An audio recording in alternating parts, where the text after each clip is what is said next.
Nick Reiner, son of director Rob Reiner, was taken into custody.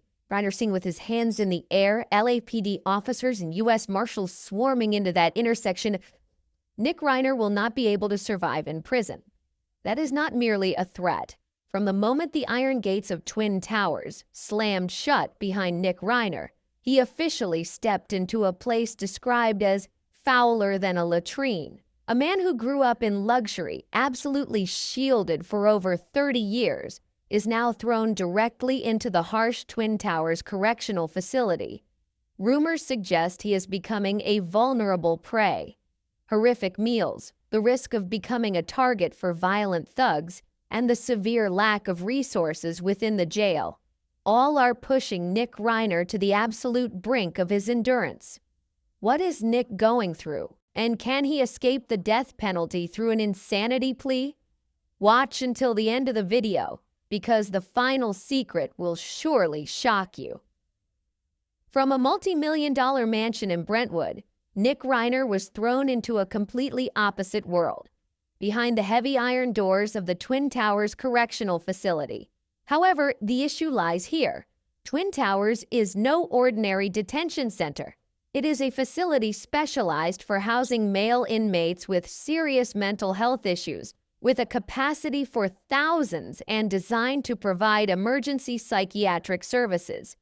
This prison is notorious for its abysmal sanitary conditions. Broken toilets are neglected for weeks, with sewage overflowing onto the floors. The air is thick with the smell of sweat, dampness, and despair, a stench so horrific that people often compare it to being viler than a public restroom. The iron bars here are so thick that even fluorescent light cannot penetrate them. The hallways are like narrow tunnels, suffocating with the smell of disinfectant and cold sweat. Every sound that echoes, from the clinking of chains to the sound of weeping, acts like a countdown eroding one's sanity. Every night in a solitary cell, the frantic tapping of Morse code from the neighboring room becomes a terrifying psychological game. But that is still not the worst part. Trays of cold food, bread as hard as stone, and items frequently showing signs of mold. According to witnesses, Nick often sits staring at his food tray for a long time before pushing it aside. He begins to remember his family's luxurious meals. It might be Wagyu steak as tender as butter, or salmon grilled with fragrant rosemary. The scent of fine wine, the sound of silver cutlery hitting plates, and the warm yellow light, all now return like a luxury film from another life. "How can anyone eat this horrible stuff?" he mutters. Skipping meals gradually becomes an involuntary habit, making his already weakened physical condition even more severe. And in that space, Nick Reiner, who lived for over 30 years in luxury, begins to fall into a state of panic. Nick has repeatedly screamed uncontrollably and pounded on his cell door. "Let me out. I am innocent." But that was only the beginning of a long nightmare. With a history of substance abuse and psychological instability, Nick Reiner quickly became the perfect prey in the eyes of other inmates. Most prisoners here carry serious charges. They are individuals well acquainted with brawling, reading the tone of a voice, and even measuring the status between two inmates. In this place, the only law enforced is the law of the stronger. In reality, the atmosphere in the jail is always as tense as a guitar string. Anything could become the spark that ignites an explosion among hundreds of brawny men.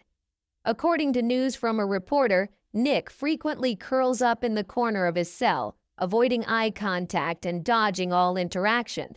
However, in an enclosed space like Twin Towers, his silence inadvertently makes him appear small. Every time he goes to the yard, Nick could fall into the sights of some thug.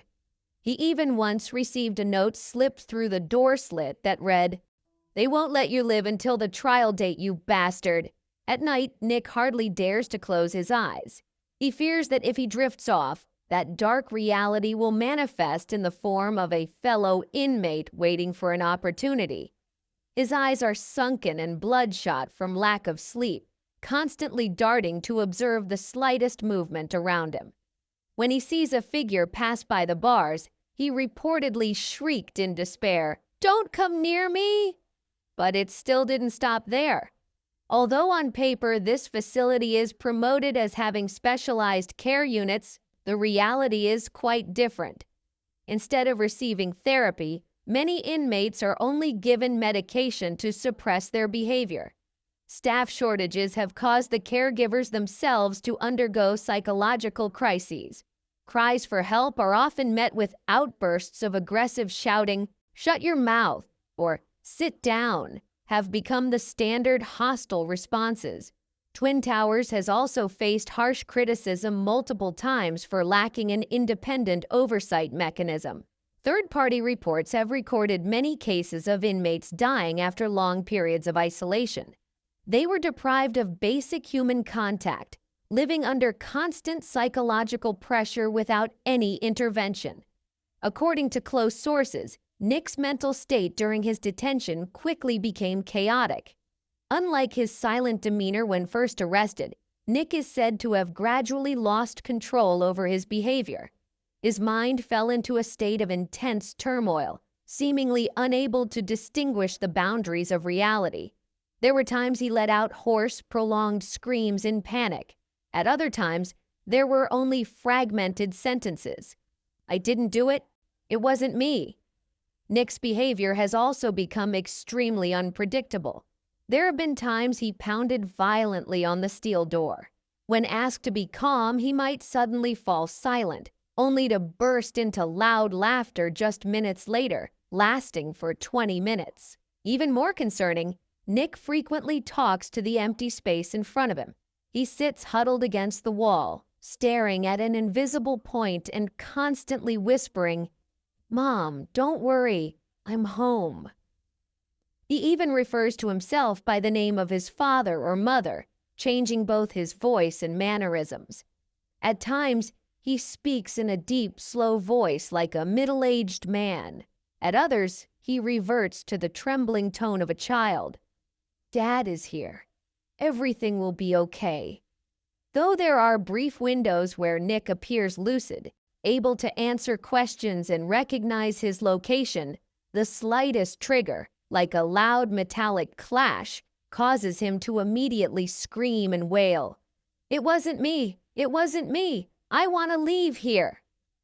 Correctional staff have made many efforts to intervene, asking Nick to sit still, breathe slowly, and speak clearly. However, these measures are only temporary. Once the attention is gone, Nick returns to the same loop, as if the previous conversation never existed. The most terrifying thing isn't the individual outbursts, but the fact that they are appearing more frequently, as if Nick's mind is gradually adapting to its own dissolution.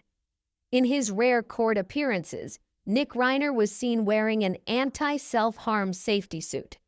This is not the standard attire for a defendant, but a special garment used only when the facility assesses a high risk of self-injury. Will mental illness truly help Nick Reiner escape criminal responsibility? According to medical records, Nick was diagnosed with severe mental disorders years ago, with a history of long-term treatment and intensive intervention. Just weeks before the incident, Nick's medication regimen was changed by a new doctor, and this adjustment process, according to many sources, was riddled with complications. At the same time, those close to him revealed that Nick showed signs of substance abuse. The dangerous combination of an unstable medication regimen and addictive substances pushed his mental state beyond control. This foundation is becoming the focus of the defense team's strategy, pleading insanity at the time of the crime. However, an insanity defense does not mean being set free. The justice system does not operate on subjective assumptions. The court always requires verifiable medical evidence, independent evaluations, and conclusions from the most rigorous experts. If the insanity argument is accepted, Nick Reiner will still not have freedom. He will be transferred directly